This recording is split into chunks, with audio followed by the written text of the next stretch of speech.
fuck up. Clark Schmidt, you a bitch too. We live, by the way. Yeah, that's cool. I hope everybody heard. I hope he's watching live and heard me say that actually. You know? Hello and welcome to an all new episode of the No Rules Podcast, the first live edition of the No Rules Podcast. Malik, it's a momentous occasion. I don't know if you have yours on you. The people that have watched us know that my bar card is behind me. And I think it's only right that we start off such a momentous occasion with a drink. Okay. Nice roll over there. Thank you. It's I feel like a villain in like an Austin Powers villain. a little bit. First of all, shout out Step Brothers. Yes, I like it. You know what I'm saying? Do we just become best friends? Yep. Got to be the White Hennessy. Oh, yeah. We got it on deck. My bad. You know what I'm saying? Already. Cheers to the first. You know? I was trying to figure out what we should call this because they got we do like late night TV. Oh yeah. I was like, we could call it Up Late. I was like, nope, that's taken. I think Carson Daly took that one. Then I was like, Last Call, but I think somebody took that one. Yeah, someone definitely got that one. And then I was like, what else could you do that is alcohol related? Mm-hmm. And I was like, how about One for the Road? So I think that's what we're gonna call this one. We're gonna call this one for the Road. One for the road. I like it. One for the road. One for the road. Oh, another shot for the producer Malik over here, just dropping gems. They just come to me. Yeah, I'm saying, drop one of Clues bomb from Malik, bro.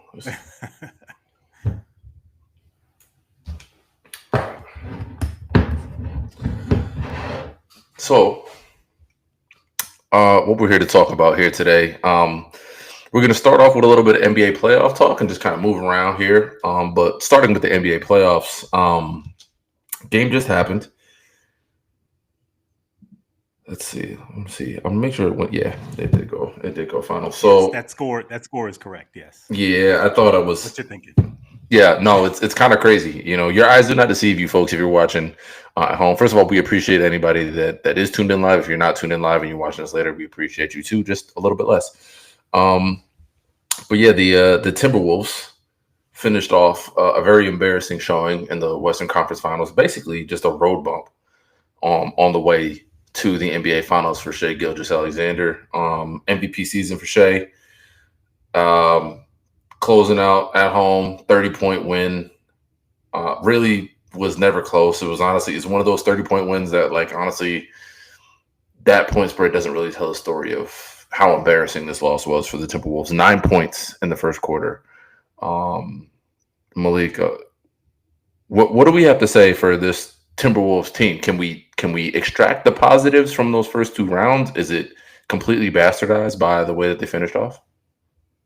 I think you have to take the fact that they made it to the Western Conference Finals 2 years in a row, with their best player being, what is he, 23, 24? Ant is like, I think he's 22. I mean, that's just ridiculous. I'd say no, he's 20. Yeah, he's 23. He turns 24 in August. He'll turn 24. Way ahead of schedule. Yeah. I think there's a tendency in sports to see like losing at the highest level as like the ultimate failure, right? And I've heard former athletes say this before. I can't remember the guy's name. He would do the Sunday football wrap up with Chris Berman. What's the black guy's name? Oh, I know what you're talking about. Tom Jackson. Yes. Linebacker from the Broncos. Yeah. No, he used to play for the Vikings. Did he really? Okay, Vikings too. I think he was. Vikings. Maybe it was the Broncos. Either way, yeah. Mm-hmm. I remember him talking about losing the Super Bowl. He's like, you feel like you're the worst team in the NFL when you lose the Super Bowl. He's like, you feel like the bottom of the barrel. And I remember thinking, like, that's crazy. Like, you were in the Super Bowl. You had a chance to win. But I get it. That, like, you're on the biggest stage. you lose, it sucks. Now, granted, the Timberwolves didn't even make it to the finals. They made it to the Western Conference Finals 2 years in a row. They got beaten 5 games. But to me, obviously, they're not going to just go into next season with the exact same team. Um, but you got some pretty good pieces. I mean, Anthony Edwards, for all of his flaws, the last 2 games specifically, he's still a great player. I love what Nikhil Alexander Walker did. That was an unbelievable game that they played in Game 4. He was on Hmm. fire. He was hitting everything. So was Shay's cousin, Nikhil Alexander Walker. Shay's cousin. You know what I'm saying? That Hmm. boy got good genes. Um, uh, Nas Reed. Everybody loves Nas Reed. He's up for a contract extension. Pay that man. You know what I'm saying? Pay He's that worth man. it. I think the big question mark is what you do with Julius Randle. Um, Yeah. like he's got a player option for I want to say 30 million, which Hmm. he's probably going to opt into because I don't Yeah, think he's getting 30 I would million. say he opts into that. I think you play it out. I think in terms of like the Randall contract, I think you have to just play it out and see if you can get um, contract year Julius Randle. You know, everybody likes to say contract years when players really show out, have career years and things like that. And I think it goes twofold. If it fizzles out and he's not that great, he becomes a very tradable contract because it's his last year, right? He becomes an expiring, which is a commodity in and of itself in the league, and a big expiring contract too. So you can, if there's a team that's middling or a team that's not that good that has a superstar that might be a little bit overpaid or have a higher contract, he becomes a very valuable asset and trade piece. So I think you just keep him, you let him opt into that contract. That is the ideal scenario for them, just front office wise, for me, as far as Randall is concerned. But I honestly, for this, I think too much can get lost in the fact that they got their asses beat in like historic fashion. Really, did you forget how good OKC was? Like, I think it's important for people to understand like this team very efficient offensively, especially when you have J Dub and Shea clicking on all cylinders at the same time. But that defense, you know, you have the rim protection, which at Holmgren, you have Hartenstein cleaning up the glass, you have J Dub who can guard, you know, 3, 4 different positions. Shea guards his position well. Lugans, Dort, one of the best perimeter, if not the best perimeter defender in the NBA. So I mean, you just have every single player 1 through 5, very good defenders, and then coming off the bench, you have a couple of decent defenders and shooters as well. So it's like, you know, that's not an easy team to have to go up against, especially when you're basically a one and a half star team like the Timberwolves are. It just was a difficult matchup for them to begin with. I don't want to give them excuses. You got to show up a little bit better, but it's easy to forget how good OKC was. You know, I I feel like I want to grade them on a curve. You know what I mean? And like you Yeah. said, it's a little unfair, but I kind of want to grade them on a curve. Not because I don't think that they're a talented team. I honestly thought it was going to be a great matchup because Anthony Edwards and Shea Gilgis Alexander are like much as Ant does not want to be the future faces of the league, right? Like these are the guys Right. that He's um doing everything he can to not be, actually. He's trying really hard. Yo, I saw some. I saw the funniest tweet. Somebody said, "Man, Ant looks really uncomfortable, like he playing with a condom on." Oh yeah, that was funny. That was funny. Yeah. boy, boy, they These fried Twitter his ass. streets is They fried his man, ass up. they're grinding that motherfucker up, dog. But yeah, it's like you almost want to grade him on a curve because like I said this when we did the pod with Jerv. Shout out to Jerv. We talked about who we thought going into the final, going into the playoffs. Excuse me, Yeah. who we thought would make it to the finals, and I said that I thought OKC had the easiest path. Right, like Hmm. their toughest matchup was against Denver, and I don't think anybody expected that series to go 7 going in. I mean, I thought it'd be a good series, but I didn't think it was going to go 7. Right. But either way, they were so far ahead of every other team in the West that there really wasn't like I didn't foresee them having this much competition. They swept the Grizzlies. Thankfully, well, not thankfully, but they swept the Grizzlies in part because John Morant got hurt in the game that they were getting their asses kicked. They went 7 against Denver. They really grew up in that series.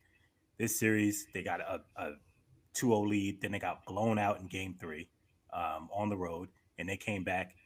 And that game, like I said it already, but that game four was awesome. Like that was such a good game. I mean, it was such a good game, and they ended up coming out with the win in part because, like you said, they have the Timberwolves have 1.5 stars between Ant and Julius Randle, and neither of those two dudes really showed up at all. And then for Ant to kind of say like, I don't think I played bad at all. It's like, bro, you had 15 points in a must-win game. You had 15 points. Yeah. Like Read that's the just not going to room. get it You done. know, a certain point, it's like read the room. Understand that too much to whom much is given, much is expected. And I think for this team, they were probably made it a lot farther than some people had expected initially. But once you get to the road, once you prove like, hey, we took out the Lakers and people thought they would beat us. We took out the Warriors when people thought that the experience would, carry them through and Jimmy would be the deciding factor in that trade piece changes. Like, no, they got them up out of here. 5 games, 5 games. They had 2 losses going into this series with OKC. And to come in and, for the most part, Ant doesn't show up all series except for that one game at home. And then, Yeah. other than that, he was like an apparition. And that's something that just can't happen. And this is maybe one of those bumps, one of those forks in the road where like your career can go one way or the other. You can be delusional about what happened, or you can accept that, hey, I sucked this series. I just did. And it might not have been the exact reason why the team lost, because I don't think that you can put that all on Anthony Edwards, especially with the defense that this OKC team plays. But honestly, the fact that it's unfair, it just comes with the territory of you being the star.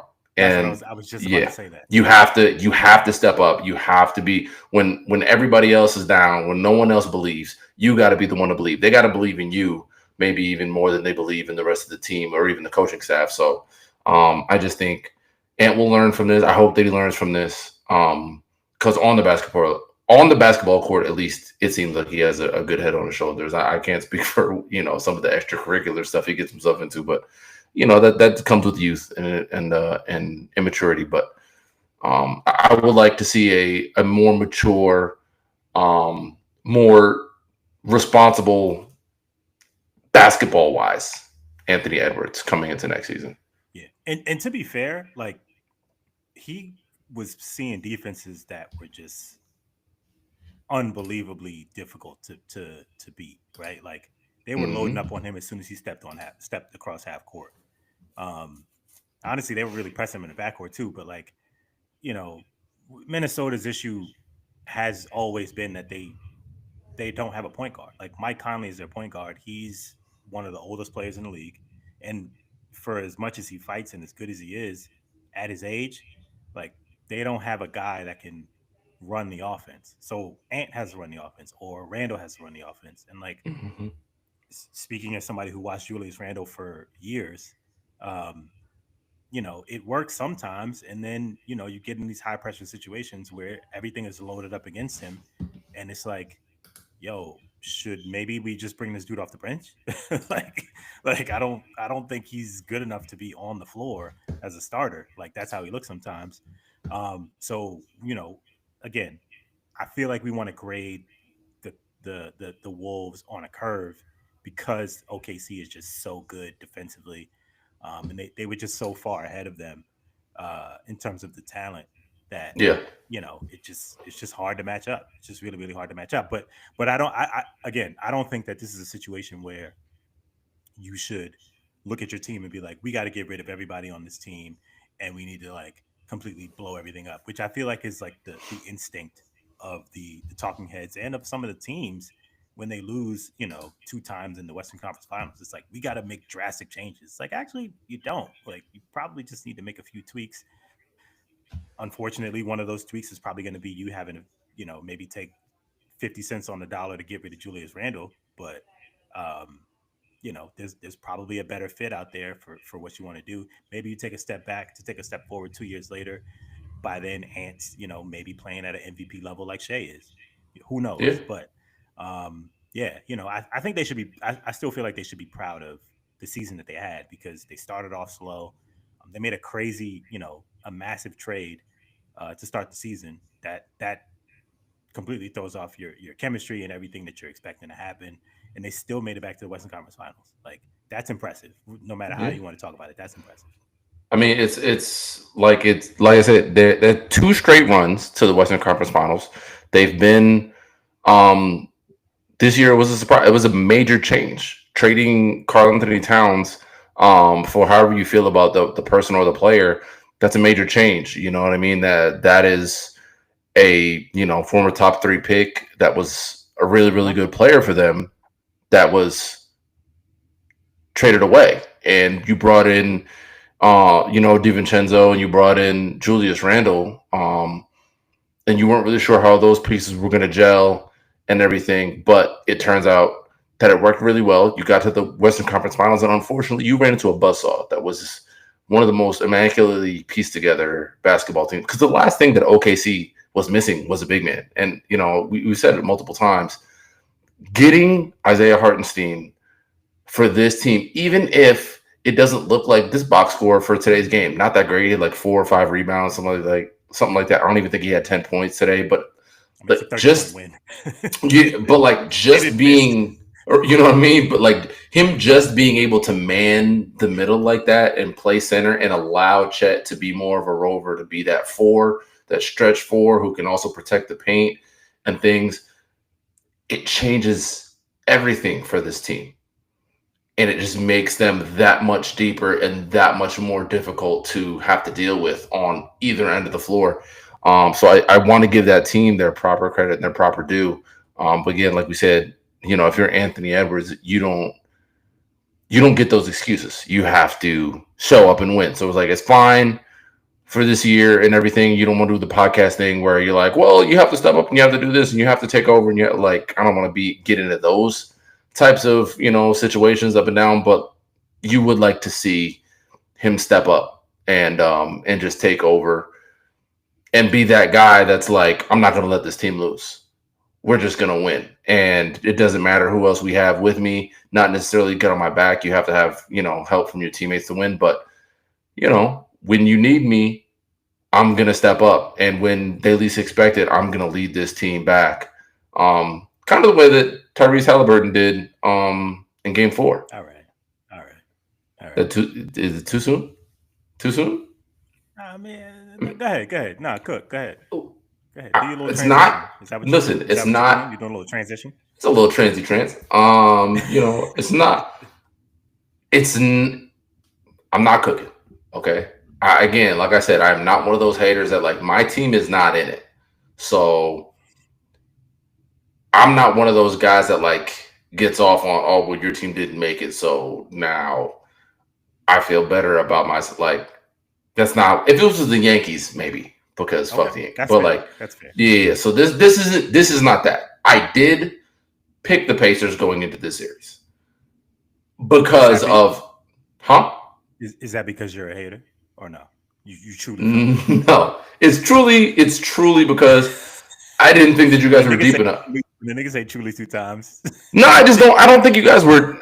I don't think you guys were deep enough to deal with the Pacers and the way that they play the game. And I said that to multiple people. I just thought that they play too fast.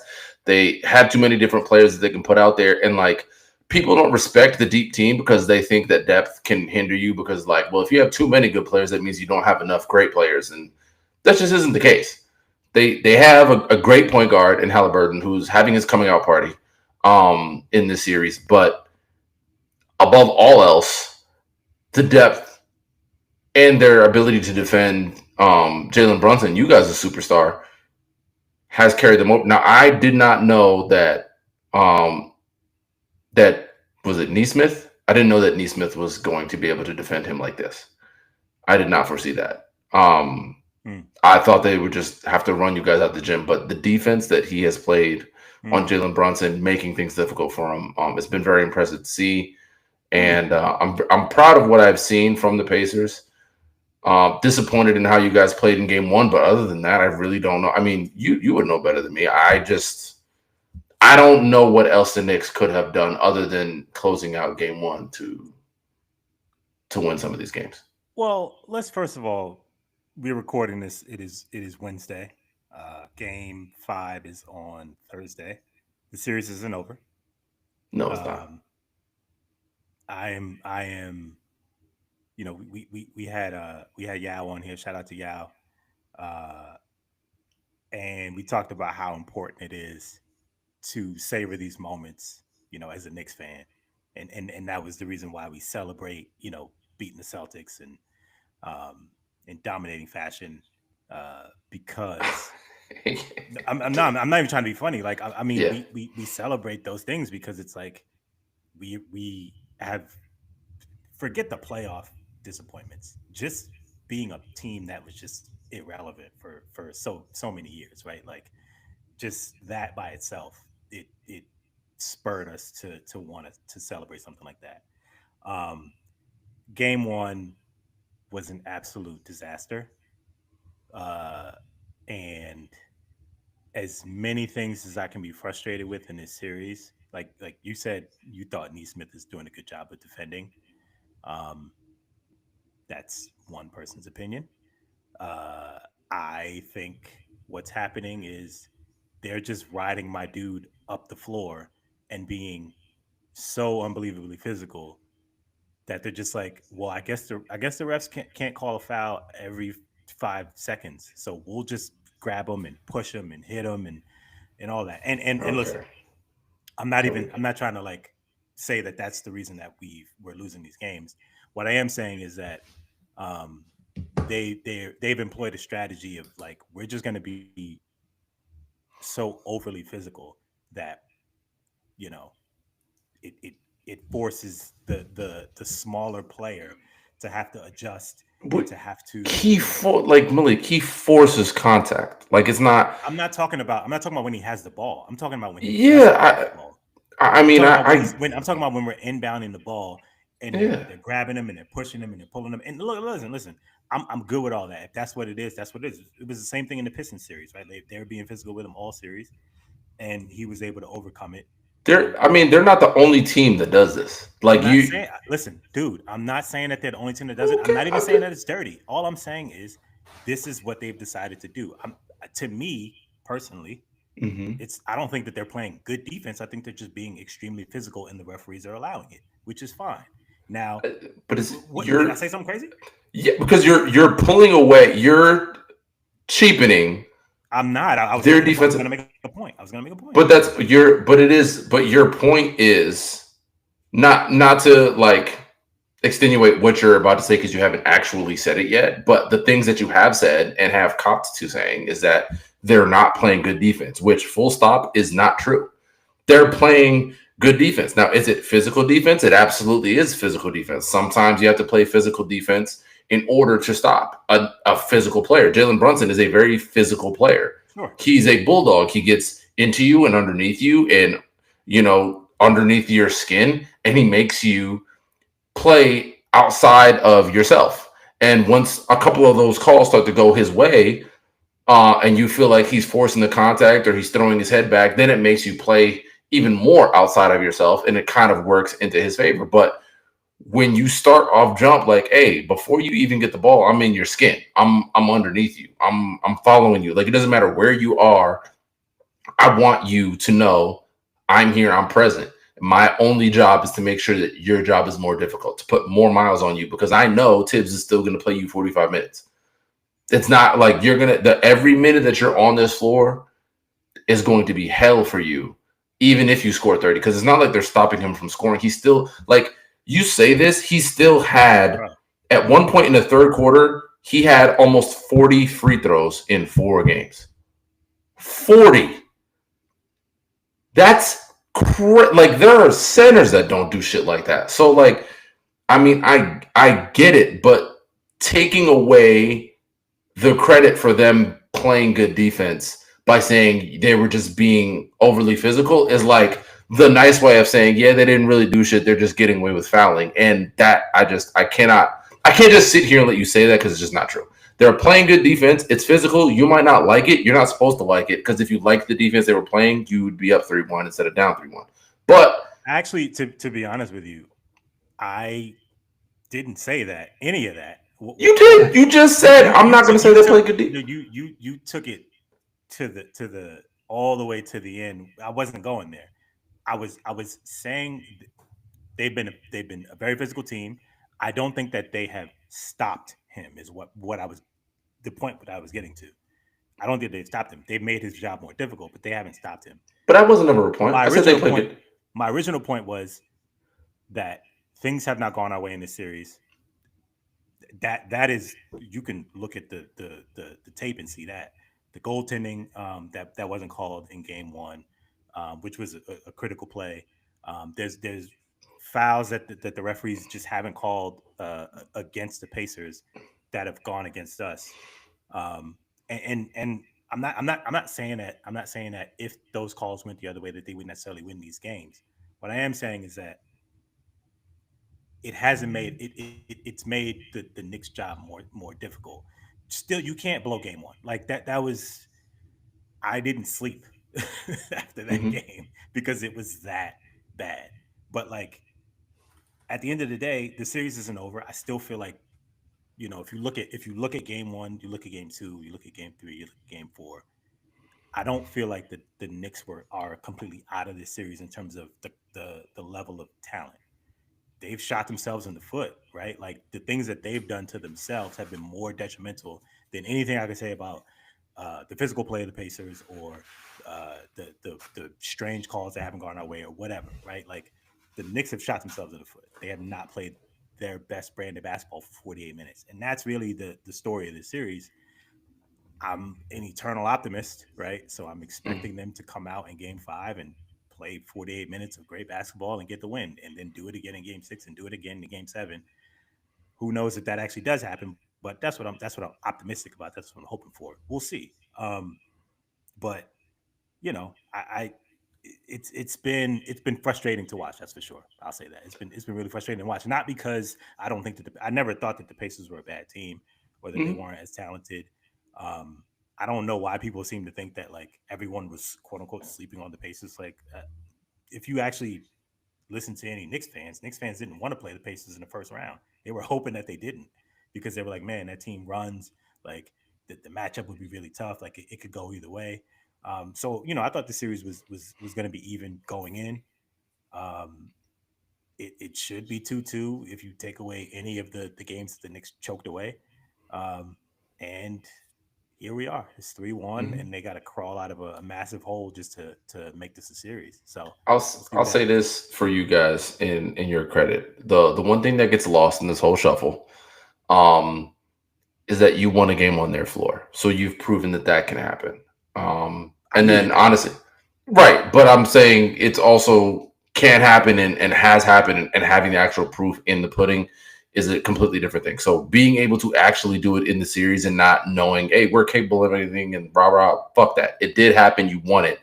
So a back against the wall have to have a game. You won it. You preserved an opportunity to go back to the Garden, right? And that's all you really needed to do. Because at the end of the day, if you can win this game five, that puts all of the pressure on the Pacers to win a game six. All of it. And So that's something that you really have to when you become that team, and the closer you get to a game seven, the more onus that gets put on Tyrese Halliburton, and is he ready to step into that role, and moreover, is he more ready to step into that role than say Jalen Brunson or maybe even Mikal Bridges, who was really big for you guys down the stretch in game four and almost helped you pull it out. Um, that's what it becomes for me, because game five, it's not like a must win for the Pacers, but I feel like they can't just sleep on it and be like, hey, if we lose game five, whatever, we'll come back home. Because if you lose that game five, that puts all the onus on you to win game six. Because if you lose game six, I refuse to believe that the Knicks lose a game seven in the Garden. I don't like, I mean, it's there's happened not before. a, it has happened to this team, Yeah. but against this team, but like, it wasn't an Eastern Conference final, one. And two, that team wasn't this team. Like, it just is what it is. That team is not this team. Every They year is got the different, same and that's roster.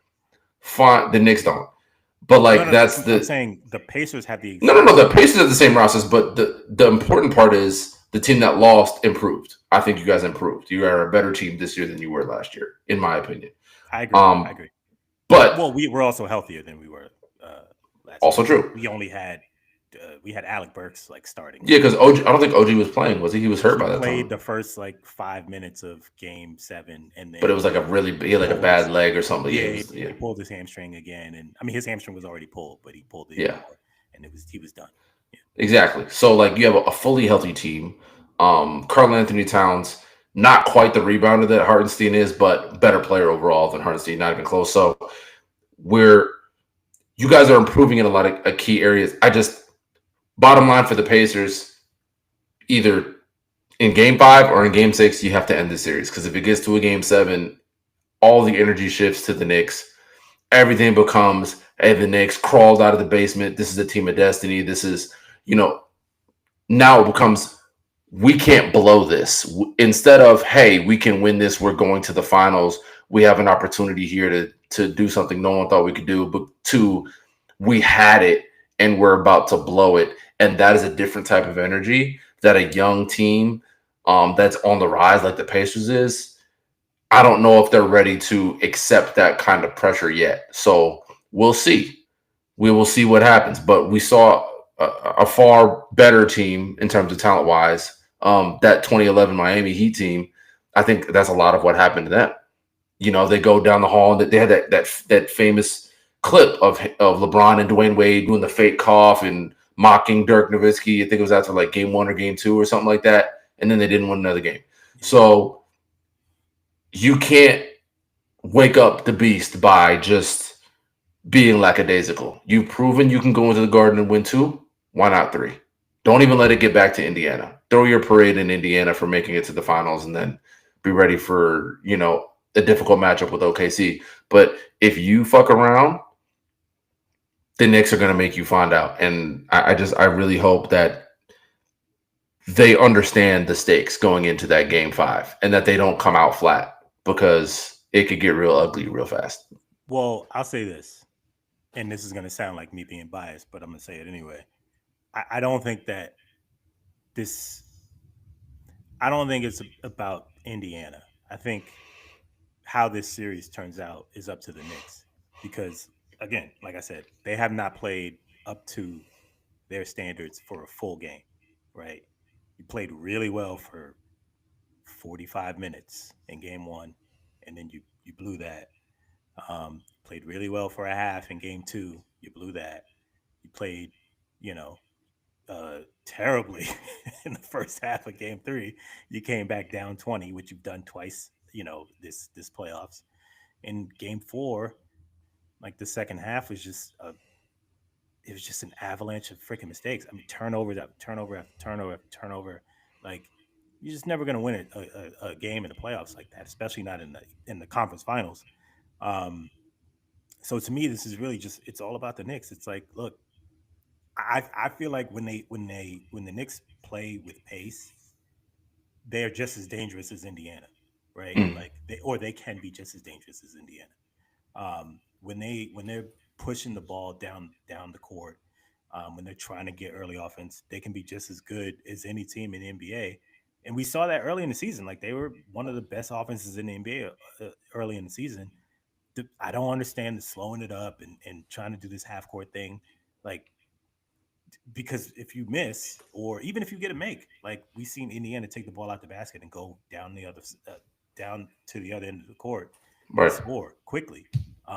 So to me, it's really just I think you talked about depth and how the depth has been a factor, which I think it has. It forced Tibbs to look down on the bench and be like, "Oh, whoa, there's other players over there. There are other wait. Where'd you guys come from?" We can actually play. Yeah, exactly. So, I'm happy that he finally went to his bench. It took him forever to do it, um, but yeah, we'll see. It's at the end of the day, it's going to come down to the 7 guys who he plays the most anyway. That's obviously the starting 5 plus Mitch plus Deuce McBride. I love what we're getting from DeLon Wright, Landry Shamet. Would love to see more Precious Achua, mixed in there, so guys can get some rest. But I like they're playing Tony. Is it Tony Bradley? Tony Bradley, I want to make sure I'm saying his name. UNC, Carolina. I mean, what are we doing here? Like they're playing a third string center. So how much credit are you? Because like for me, the difficult thing with me hearing this right is like it just sounds like you're giving zero credit to Indiana, and No, I no, no, I no. That's get that that's not what maybe I'm it's doing. not. That's not what I'm doing. I hope it doesn't sound that way because I think what Rick Carlisle's doing is he's pushing all the buttons. This is I have been complaining about this for years. To me, Tibbs is a good coach. To be a great coach, you have to be able to maximize your entire team. Why? Mm, Me and my cousin, shout out to my cousin Taylor, we were going back and forth, just griping about stuff for this entire series. Like, why do you have there's 15 players on the roster? You only play seven. What are mm, these other guys on the floor for? And then to my point about physicality, right? I personally feel like guys are being a little too physical with Brunson. Whatever happened to enforcers? What the fuck did we sign to PJ Tucker for? Send his ass out there to clothesline somebody. Do something. I mean, we're getting pushed around like we're a soft team. I just don't understand why you have all these other players on the team if you're not going to use them to do something, anything. I don't know. yeah. I'm tired of seeing this team. And again, this is not me trying to take away from Indiana. Mhm. Indiana, they are getting in our asses. Like they're doing what they're Pause. supposed to do. Nah, straight up, no Vaseline, bro. No Vaseline. They getting in there. All Diddy. you Word, know? word, Ice Cube. I mean, listen, like like because what did it sound like? Because again, and I understand what you were trying to say with it. It's on the Knicks because I do actually. There's a world in which you guys are up 3-1 in this series. If you just handle business at home, or if you balls bounce a different way, or whatever the case may be, like it's not like this is not the OKC series with Minnesota at all. You're down 3-1, but Indiana's just been able to do just enough to win.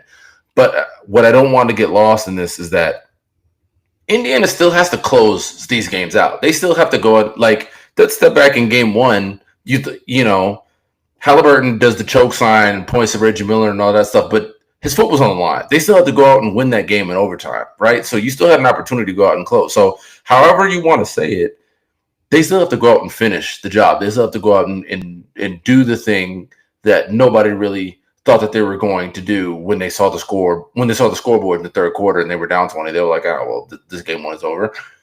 And I think a lot of people going in felt like the Knicks team probably should win the series. Maybe not sweep, but should win the series. So they did come in as underdogs for sure.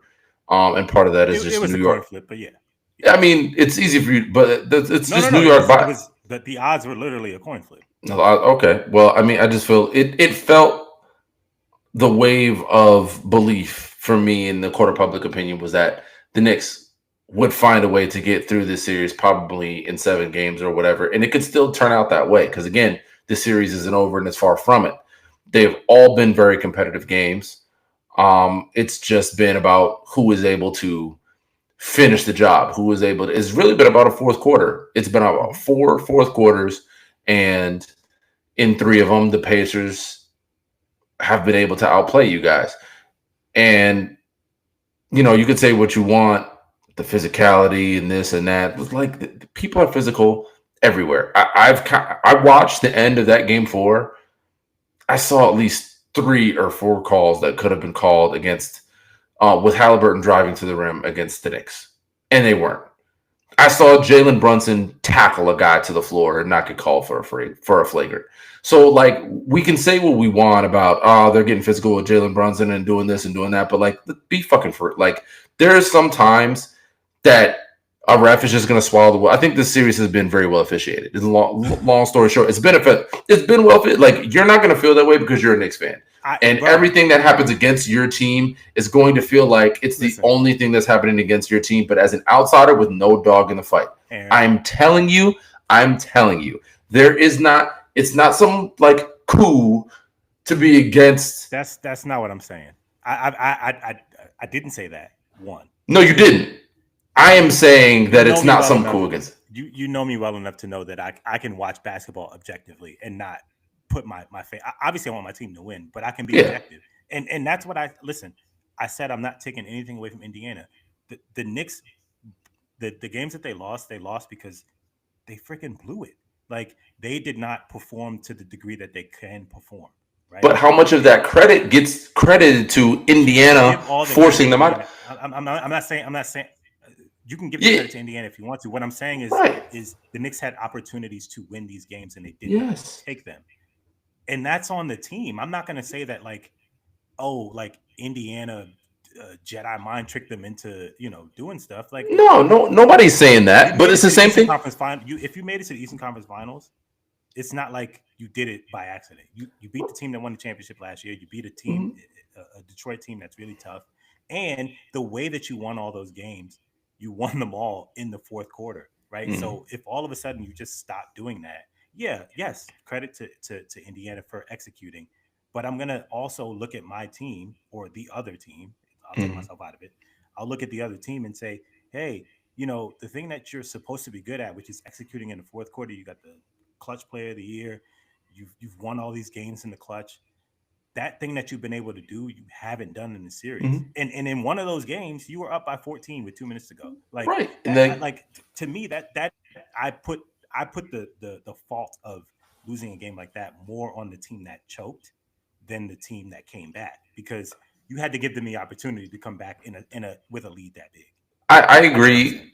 I agree that they share the blame in that, but like the same way I give the Knicks the credit for coming back in Game 3 and for almost coming back in Game 4 is where I give Indiana the credit in those first couple of games. Now, I didn't really watch enough of Game 1 to have a true feeling about it. I did. I saw the highlights last minute of it and like was flabbergasted and shocked at what I saw because I remember looking at the box score and seeing you guys up a bunch. I don't think it was 20 at the point that I saw it, but then looking back and Nah, we saying, were up "Wait a minute, 14. the Pacers won," and being like that was my actual reaction verbatim. Whoa, the Pacers won! Like I couldn't believe it.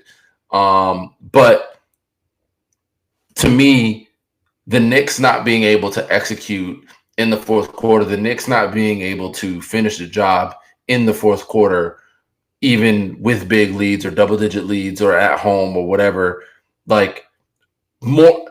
I just think more, and it's not that you're intentionally taking credit away.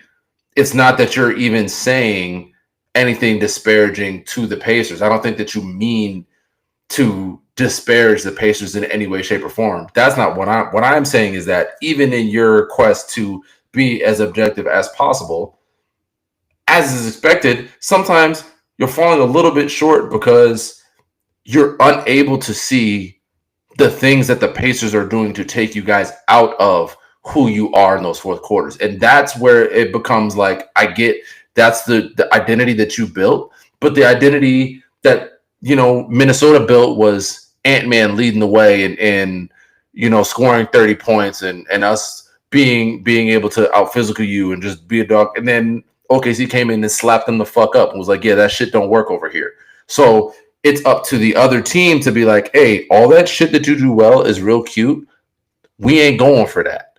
This is how we play, and we're gonna come in here ready to win. You want to be physical? Well, we got Neesmith, who's 6'7". So your little 6'1" point guard who likes to dive and duck in and get physical. We got a physical guard for him, and he's 4 inches taller than him, 5 inches. So that ain't gonna work. Josh Hart likes to rebound. Well, guess what? We got like 3 7-footers and 2 6'8" niggas, so we can rebound with him too. And then when we get out, our point guard is 6'5", and if he got to get his hands dirty, he gonna get in there and get some rebounds. He had a triple double last game. So like, there's stuff that you have to acknowledge that they're doing to take. It's not just the Knicks are capable of doing it and they're just not doing it. Is Indiana is taking you out of what you So do best. I'll end with this because I hear everything you're saying, and Mm-hmm. I'm not saying that what you're saying is wrong.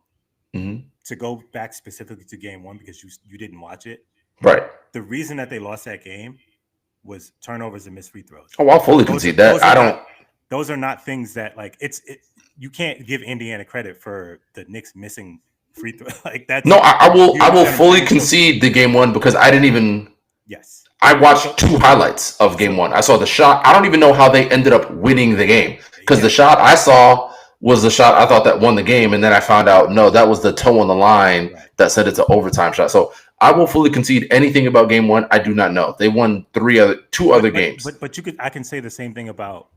I guess I can't say the exact same thing about games 2 and 4. Mm-hmm. Game 2 was a little bit different. Game 4, they were down, so they were trying to come back. But in that scenario, they turned the ball over. I want to say 18 times. Mm-hmm. Indiana played with their food a lot in Game 4. You can give credit to Indiana for their defensive schemes or for being ready for the passes, whatever. But like at the end of the day, I'm not going to be like, oh, it was in it.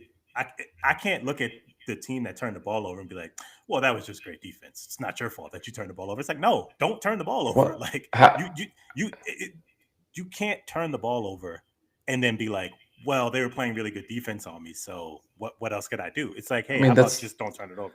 That's where turnovers come from. Like people don't average if you're a coach, and your player turns the ball over, are you going to be like, you're going to pat him on the back, be like, man, great defense, man? No, you don't pat them on the back, but it's also you don't just say like, hey, we have 8 turnovers against the JV School of the Blind. Do you know what I mean? Like this is a good defensive team, physical, and every player has length and athleticism. Every single player from point guard to center has length and athleticism, and a lot of them outside of Tyrese Halliburton, you have Nembhard is 6'4", defensive minded. You have Nesmith, 6'7", defensive minded. Pascal Siakam, 6'8", 6'9", defensive minded. Miles Turner, 6'11", defensive minded. So you have these guys that are all defensive minded. They're long, they're agile, they're quick. They're going to force some turnovers. So no, you're not expecting to go into this game and have 0 turnovers. That is always the goal, but you know that those things are going to happen. So yes, it's easy to blame the player when a turnover happens, I am sure. But also, you can give credit where credit is due. Hey, they played good defense. They out-schemed us. They put us in a precarious situation. We weren't able to get ourselves out of it in that scenario. That's what happened. It's hard to see the forest for the trees when it's your team that's going through it. And when despite every effort you're to be objective, like I don't expect you to just give Indiana credit. That's what I'm here for, to keep it grounded. I'm not taking credit. I'm not saying that you're taking it away. What I'm saying is that like even in your effort to be as Switzerland as possible in this situation, any realistic person can understand that there's a part of you, however small, that is disappointed in the way that your team has closed out, and you should be. It's not Indiana isn't just. See, I know that, but when I'm saying the same thing I'm saying, no, because I'm disappointed in my team because Indiana's better, which I'm not going to say that. I'm not saying that. I am saying that Indiana earned those wins. The way that it sounded. I agree. The way that it sounded from you was the Knicks gave away. I will say 2. I won't say you took credit for the game 4 one. I think that everybody that was watching knows from the first quarter on. Scored 43 points in the first quarter. They won that game. But it sounded like from you that you were saying it's not even like Indiana won those games. It's like the Knicks gave them away in the fourth quarter, which might have been the case, probably was the case in the first game. But to a degree, I just think a little bit more credit has to be get there. A team cannot be up 3-1 and it just be wow, this other team just kept blowing it. Like it just that's not how basketball works. Another team. I don't know if you've been watching this series. The other team is that's what's happening. They're taking it. Okay. The Indiana Pacers, there are shots that have to be made. There's defense that has to continue to be played. There's belief that has to continue in that locker room. You have to be committed to the type and the brand of basketball that you play in order to come back from any sort of deficit in the NBA, period. Let alone the Eastern Conference Finals, let alone in the environment like the Garden where you're down double digits in the fourth quarter.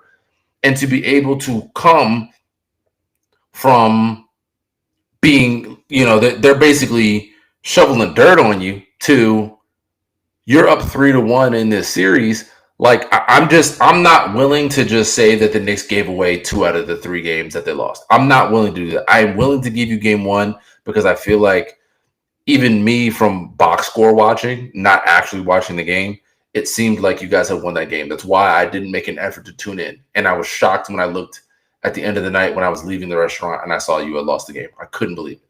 But those other games, the Indiana Pacers had their fingerprints all over, including the game 3 that they lost. And the difference is in that game 3 that they lost, you guys were able to continue to execute and you took it. You just took it. Karl Anthony Towns was like, yo, you don't have anybody that can guard me. I'm just going to destroy you. And he scored 20 plus points in the fourth quarter? Nothing you could do with that. He took that. So you could say, oh, Indiana stopped playing defense on Karl Anthony Towns. No, Karl Towns took that. That's what he does. That's what good players do. That's what great players do. He went in there and took it. And then in game 4, Halliburton took it back with his dad in the stands. And he took the 3-point celebration that Jalen Brunson does. He kissed his palm and pointed the German 3 in the sky like Jalen Brunson does. So we'll see what you guys got for him in game 5. I think the Knicks win game 5. I think it's a convincing win. But I wouldn't be surprised if the Pacers come out ready to close it out. I just don't know. I don't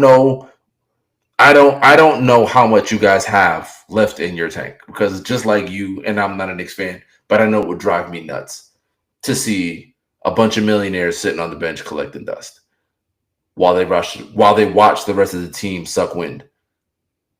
Tired, exhausted, because it's not like you're playing 45 minutes and you're just running around. Josh Hart is throwing his heart on the fucking floor, crashing amongst 7-footers, trying to grab rebounds and tip and extra possessions and shit. And he's putting 40 minutes on his body, and PJ Tucker is doing what? Counting his shoes?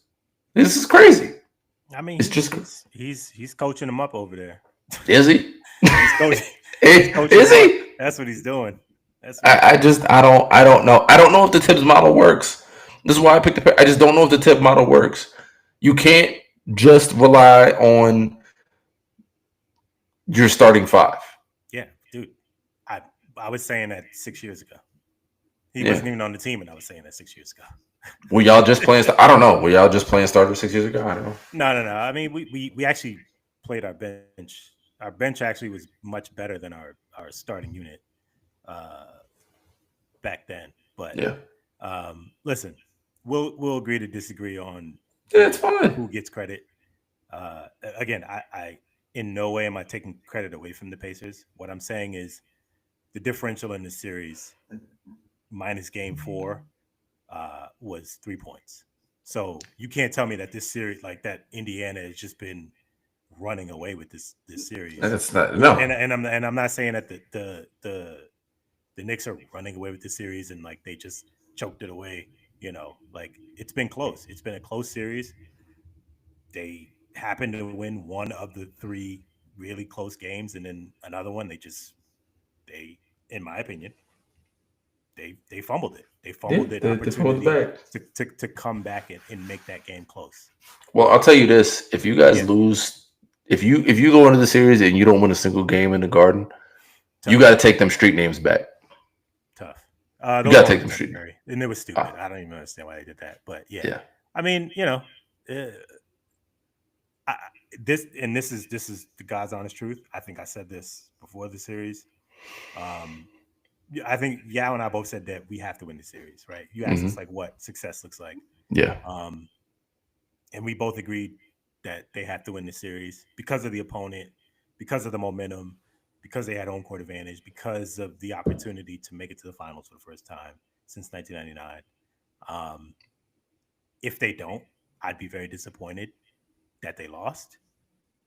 But to put things into like perspective, I would be disappointed that my team didn't make the NBA Finals and they were 3 wins away or however many wins away they are if they end up losing, as opposed to what I was used to, which is by December the season was over, and I was like, "Oh, okay, cool. Well, I guess I'll just go watch TV because I'm not watching basketball." Yeah. So, um, yeah. I mean, I always try to keep that perspective with all my teams. That like, when the Giants suck, it's like, yeah, they suck, but like I saw the team win 2 Super Bowls, so like, can I really actually sit here and be like, oh, this team, you know what I mean? Like, I got a chance to see my team win 2 Super Bowls in my lifetime. That's freaking insane. Same thing with the As a Yankees, right? Like, yeah. Game 5 of the World Series will haunt me forever. But Mm. like, how could like it would sound crazy for me to be like, oh, I can't believe we lost when I've seen the team win Shout out Super Nestor Bowls. Cortez. Shout out Nestor Cortez, man. I love Nestor Yeah. Cortez, by the way. Nasty Nestor. You Um, love Nestor Cortez, even okay.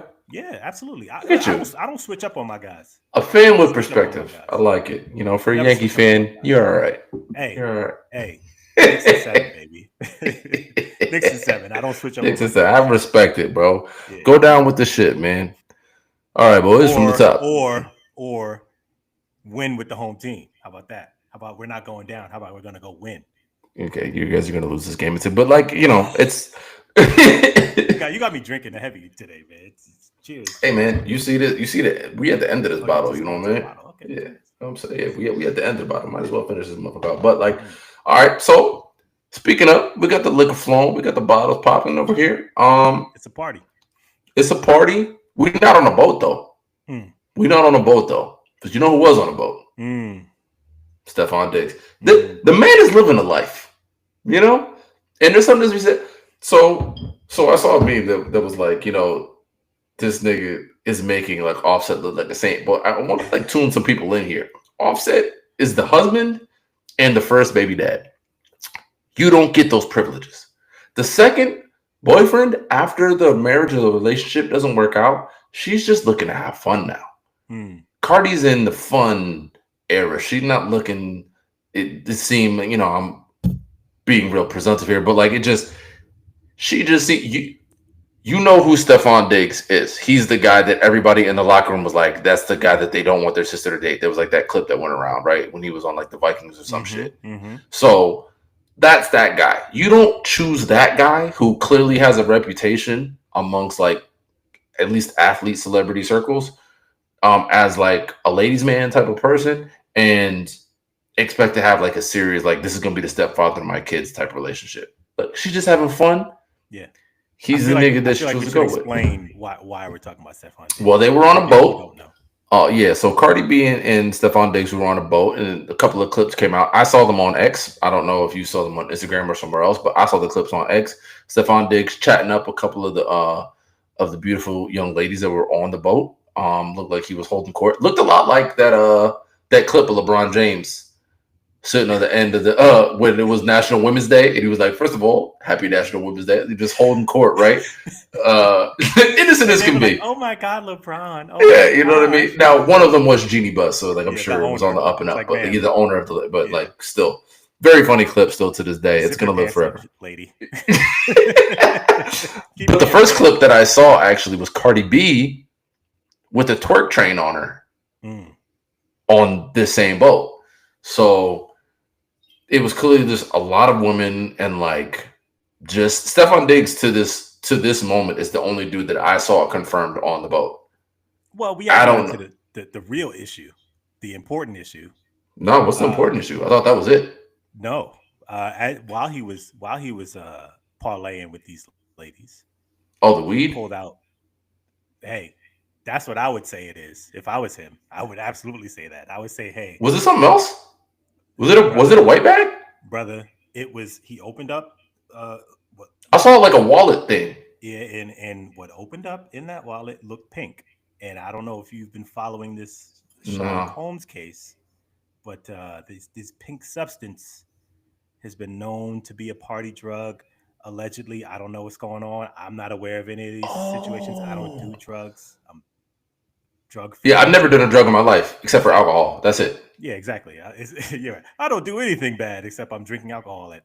No. Like, swear to God, like it's not like a flex or anything. I don't feel like I'm better than anybody else. But like, that's just for me. I really do not know the experience of being high because it's never happened.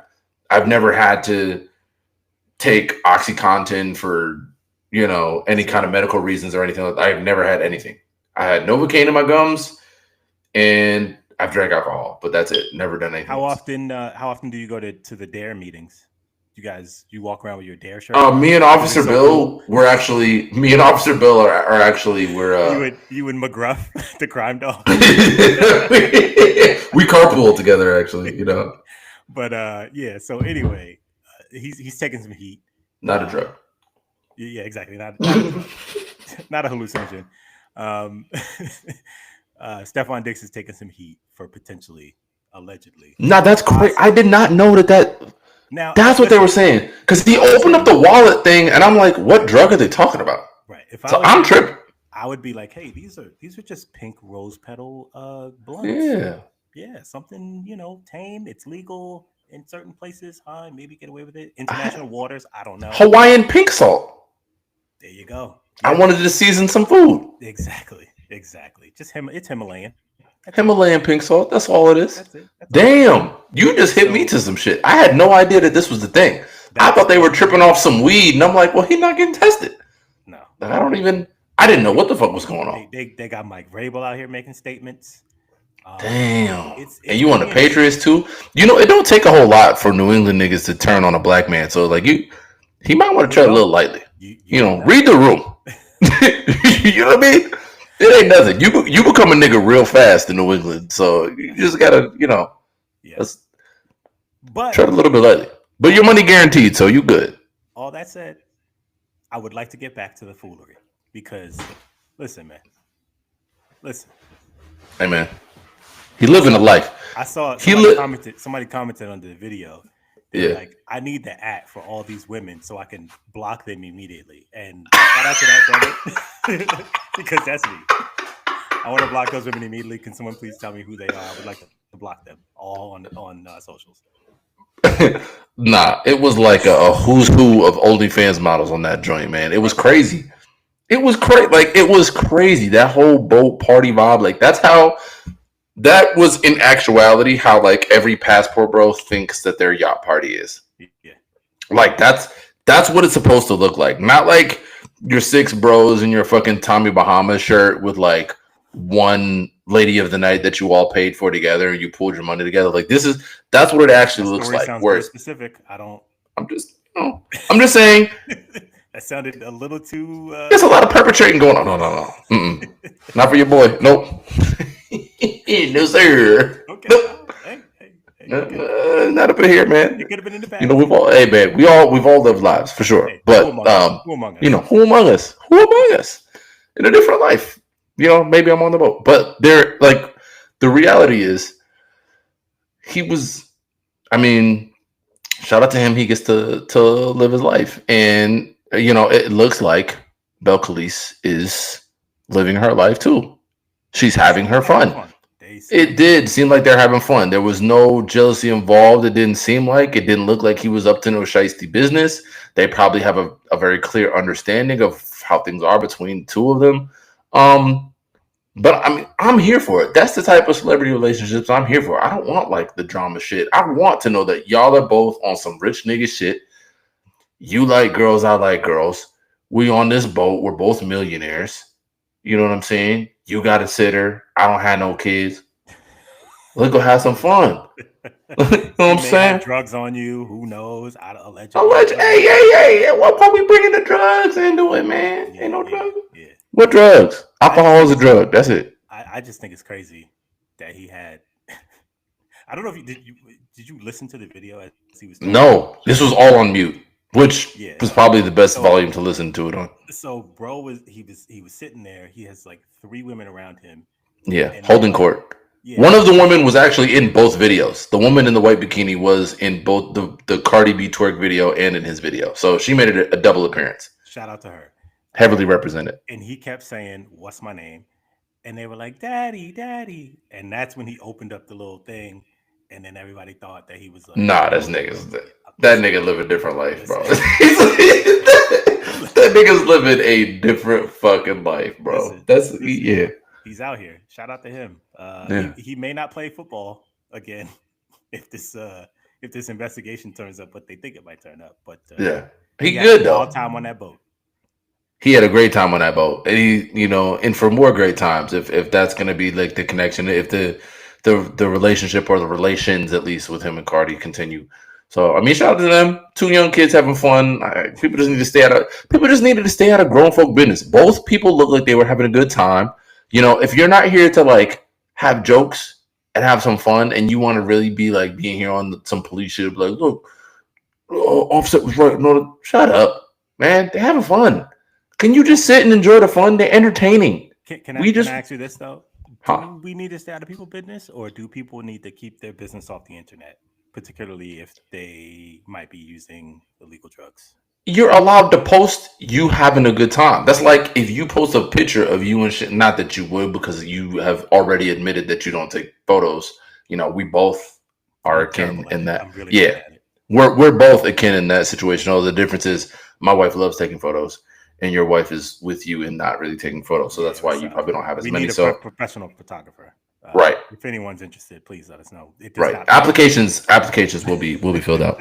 Leave a comment in the comment section if you are a photographer in the New York area. New York and New Jersey. So, but like, I just think you're allowed to post the images of you having fun and having a good time. That's not what I'm saying though. What I'm saying is, Yeah. if you're having a really good time Yeah. and you think the time you may be having could potentially put you in hot water in other situations, No. don't post that. Yeah. No. And don't allow anyone else who's around you to post that.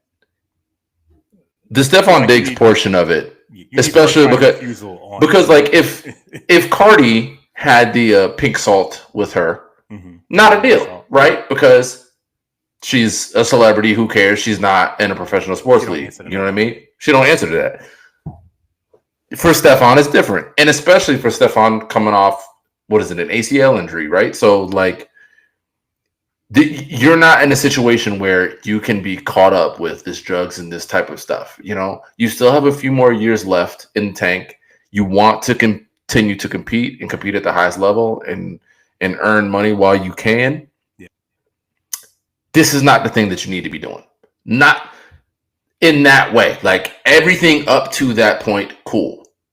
If there are going to be drugs on that boat, which I'm sure he's not the only NFL player to ever do drugs, assuming that those are drugs. Again, allegedly. Yeah, right. But just like, why would you even put yourself in a situation where that could come back? That's what I'm saying. As a veteran, you've been in the league too long to get caught up in this shit. You know what I mean? Counterpoint. This is what happens when you level up in terms of the person that you're dating. You hit a new level, you know what I'm saying? And then next thing you know, it's like, oh, like you're not taking the same precautions. Like you sitting at the Garden watching, Knick games with Cardi B. You think it's sweet, Yeah. You reach a new level of celebrity. Like you want a whole different level of popularity, and there's just a whole different level of eyes on you, because before that you were a Pro Bowl receiver, but no one really, like, he wasn't necessarily a household name. Niggas didn't know like Stefon Diggs if you just seen him. Honestly, you probably knew his brother Trayvon more than him because his brother plays for the Cowboys. So, more exposure for that team than the Buffalo Bills. But he's a famous meme though. He is a famous meme. After he caught that game-winning touchdown with the Vikings. Yeah. I'm him. Yeah. No, he was crying on camera. You remember that? They were doing an interview and he was crying and he was like, he got choked up. Oh no, I don't remember that. I guess he's not that famous of a meme. No, I remember that. I remember that on the sidelines, the I'm him. That's the one that I remember. That gif / clip. But like he's just been he's been around too long to fall into those types of pitfalls. He's a vet of this game. He has to be smarter than that when he's making those decisions, because I want to see these guys maximize their earning potential while they have it. And I would hate to see stupid things like this take that away from you. So hopefully everything gets cleared up. Nothing more becomes of it. He learns his lesson and he just, moves on, moves past it. Nobody was hurt. Everybody had a good time. Blah, blah, blah. Sure, everybody had a good time. Steak was, yeah, man. That's just another one. Like you've heard of beer goggles before, but, for the single fellas out there, when the women start getting around and the alcohol is flowing, it's a whole different. You just lose yourself. You lose yourself, and then like you said, if that's really what they were saying in the because I still haven't heard the clip. Now I'm about to go back and watch it again. I didn't hear the call and response situation. Not called. That's crazy. Like that's a different level of power. No one man should have all this power. You know what I'm saying? Like that. Yeah, That's a girl different is level. over there on the other end of the boat. It's like, what's happening? She over there getting twerked off Yeah. on the other side of the boat, and you over here holding court with a Neapolitan of different flavor of beautiful young women, and they all catcalling you. It is Trying to make an ice cream sandwich. That's what you're saying. Hey man, hey man. Little Betty J's never heard nobody, but I'm just like with the chocolate in the middle this time. He gets it. This guy understands. He understands. But like it's you can't get caught up with dumb shit like that, man. You got to be smarter than that. So hopefully, like I said, it doesn't bite him in the ass. You want to have to go to mini camp and be like, Miami, right? Am I right, guys? Come on, we've all been there. St. Croix, am I right? It's like, no, dude. We on a boat.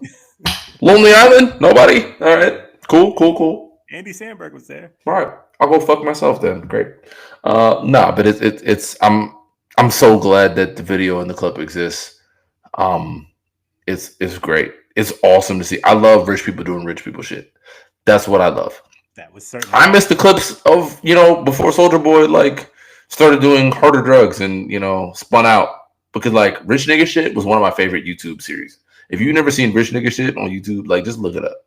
Soulja Boy rich nigga shit. It's it was, and maybe the hilarity or the jokes don't really translate to these times now. Standards for what makes people laugh have gone up through the roof nowadays with technology and everything being the way that it is. But like, I loved watching some of those clips because it was just like me and Soulja Boy are about the same age, or us and Soulja Boy about the same age. So when you're watching a young man become wealthy and record every bit of his life, but maybe not every, but like the fun parts of his life, and just be blissfully ignorant about all of it, like not hurting anybody, just like, look, man, I'm just a rich 20-something who has millions and millions of dollars, and this is what I want to spend it on. And like, that's the type of shit that I love to watch. So seeing Stefon Diggs, seeing Cardi B, live their best life out on that boat. Shout out to y'all. I love it. It's my favorite kind of shit, man. Hey, do it for all of us who can't. You know what I mean? Hey, man. We good. We good over here. We taken care of. But I would not be on no boat wilding out like that. That's not in my future. Not on camera. Hey, you feel me? Not on duty. Yeah. Not on duty.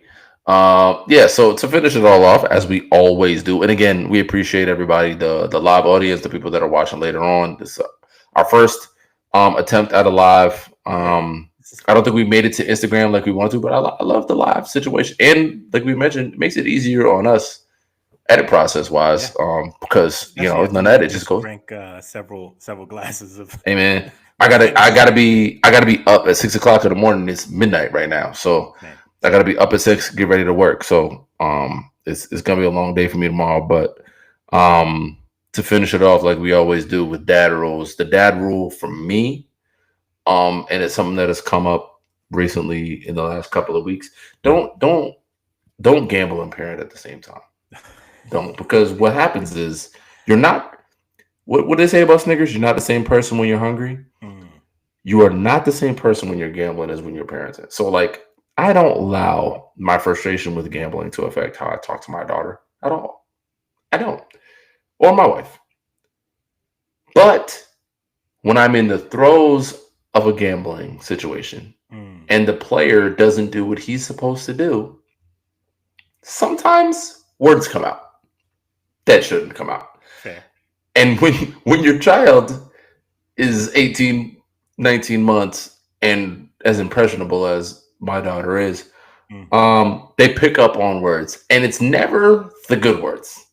It's never. It is, and I'm actually very proud of her. Shout out to my daughter, Ara. She's recently learned how to actually spell her name. She was missing the I for the longest time. She would just go A-R-A.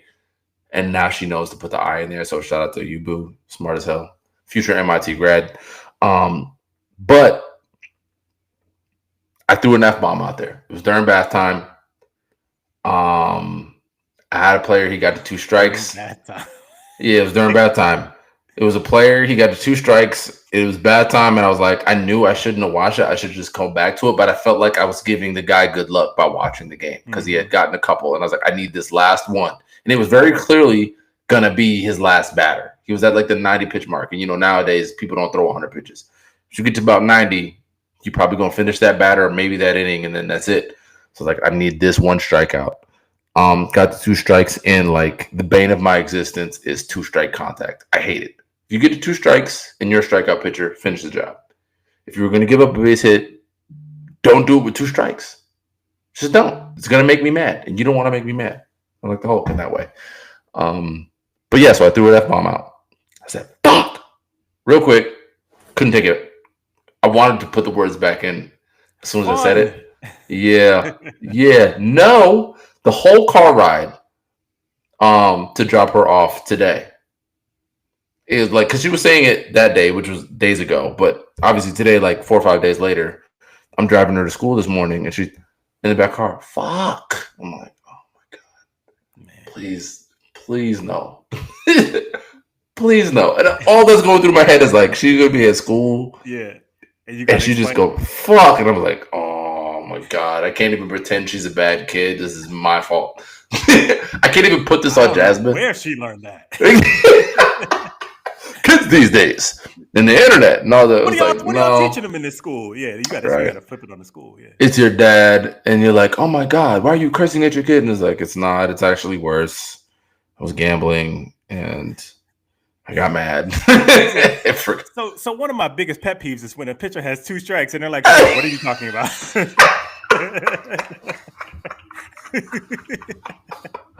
I mean, finish the job, am I right? You just needed 1 more strike. He's like, you get it, right? It's like, no, actually, no. He would have won me $30. Now I get nothing because he can't get strike 3. Oh man. You know what? I regret nothing. Fuck him. Yeah, like so just be cognizant, you know what I mean? Don't gamble in parents. So like when you're in dad mode, you're doing bath time, changing a diaper, you're playing around or whatever. That's what I've started to do. When I'm like in full dad mode and I'm playing around, I will put my phone on the charger and put it away. I don't even look at it because I don't want the happenings of my phone to affect her. Because I really do. I feel like I do a pretty good job as someone who curses a lot, not doing that around her in front of her. But yeah, that one's it's gonna haunt me for a while because it's stuck. Yeah, fuck is in her vocabulary now, so that's my fault. That's difficult. I listen. It could happen to anyone. Those exact circumstances could happen to literally anyone. So don't you feel bad about yourself, okay? Thank you. And to be honest, like if I'm being honest about myself, once Coleman is of the age where he can repeat back what he's heard from me, I won't be able to drive in the car with him because the street that I live on. It's to be fair, hey, you live in New York. Play Mario Kart. I'm like, okay, cool. I guess that's what we're doing today. It's 8:00 in the morning, but whatever. To be fair, you live in like New York or New Jersey, so like it's it ain't easy driving in the tri-state. I'll give you that. Yeah, is a different. Listen, I try my best. Yeah. Sometimes it's like, no, seriously, what the bleep are you doing? Like, why would you do that right now? Right. I don't understand. I just want to know. Yeah. I just want to know why you would. I just want to know who's giving you niggas licenses. Yes. Honestly. What I've actually started doing now is I don't respond. I do when you do something stupid, like, you like don't put a turn signal on, but you're like pulling off to the side or whatever.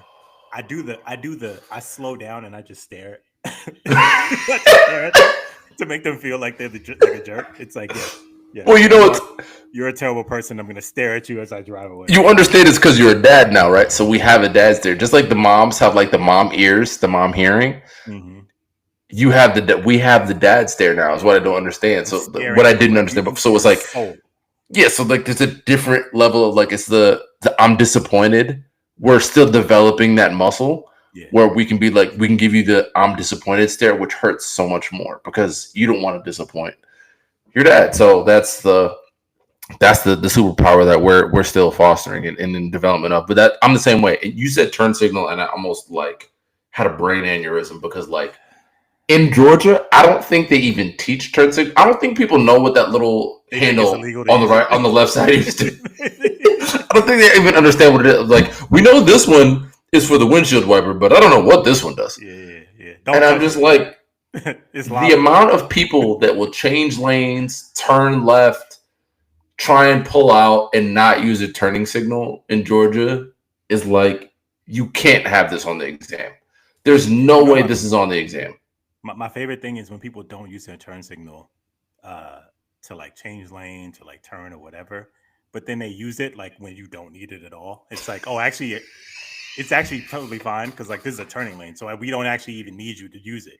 But when you cut me off to get to the turning lane, it would have been useful then. Or you're already in the exit only lane on the highway and now you're using turn signals. It's like, yeah, well, actually, this lane actually it only turns right because you're on the on ramp. So Thanks, though. Appreciate it. Oh man. Oh my fucking god, the pet peeves of life, man. Yes. Okay, so my dad rule. It's less of a rule, and I just wanted it's really a shout out. I want to shout out my son, who has started daycare. Big Cole. Um, let me tell you, boy, do I Did have it get stories. dusty? It was that first You cried, day. didn't you? No, I didn't cry. Actually, it caught me off guard because Mm. I was like so focused on like making sure he had all his stuff, the day before, that I think, and then the day of course, I set like 3 alarms. I'm like, okay, I need an alarm to wake up. Then I need an alarm to wake him up. Then I need an alarm to get him out the house. You know what I'm saying? So I got 3 alarms going. I'm trying to feed him, clothe him, do the whole thing. I finally see the morning scramble, and I'm like, oh my god, I'm gonna have to do this for the rest of his life at least until he's 18, basically. So that's exciting.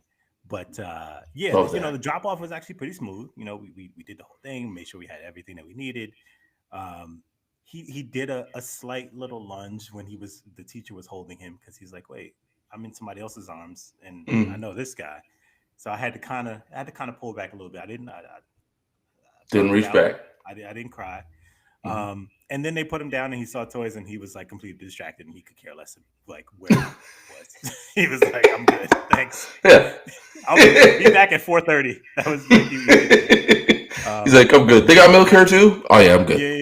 Yeah. So I want to shout out my son for adjusting to daycare like seamlessly. Because it's been a long road, man. Like you've been rocking out. It's just been me and him.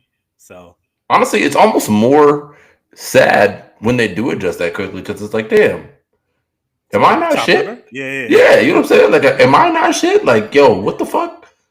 You don't love me for real? Because like I felt like we was having a great time, and like now you just like it took me like 6 months to feel like you was ingrained with me, and like this stranger you met in like 6 minutes, and now all of a sudden like, you're just like cool.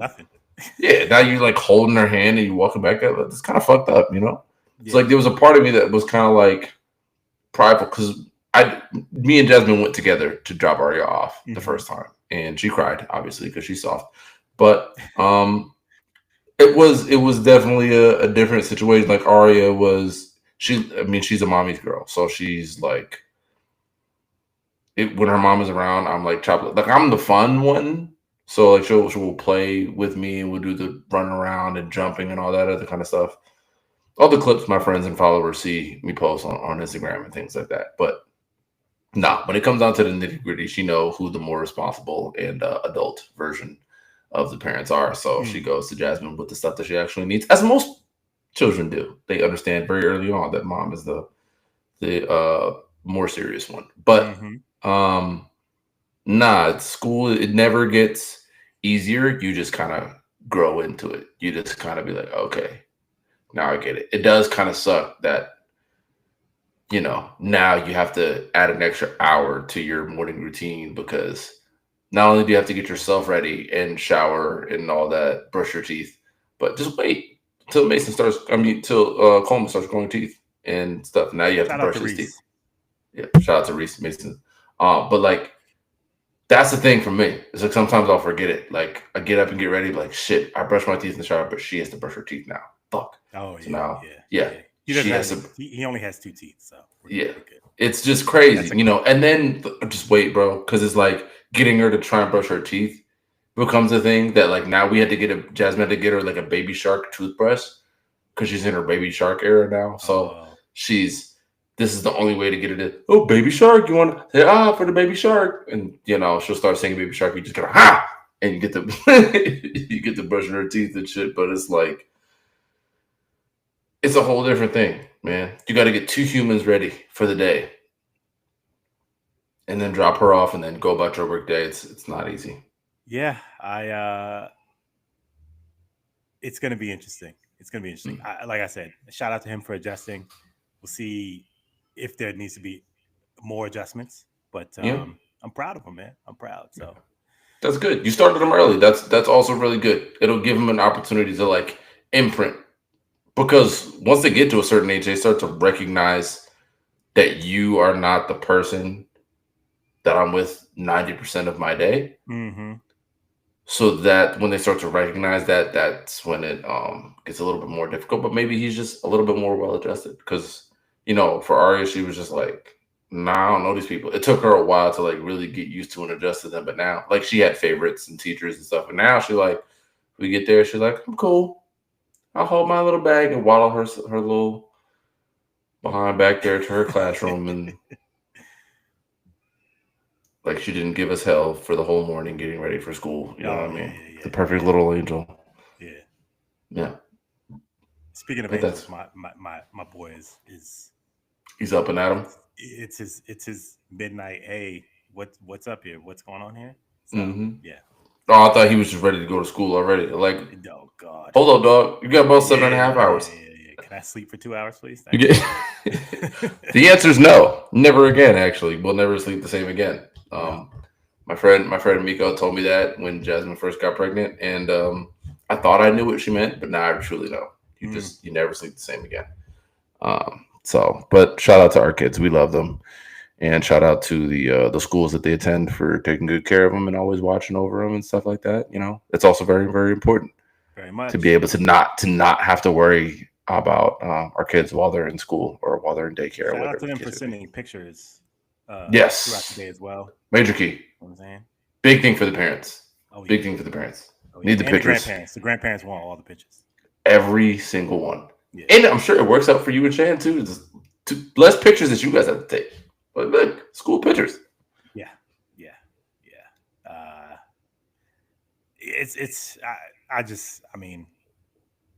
I still, I'm like, I don't really know how we got to this point where like we have like I keep saying full grown boy. He's not full grown. He's 11 months old, but yeah.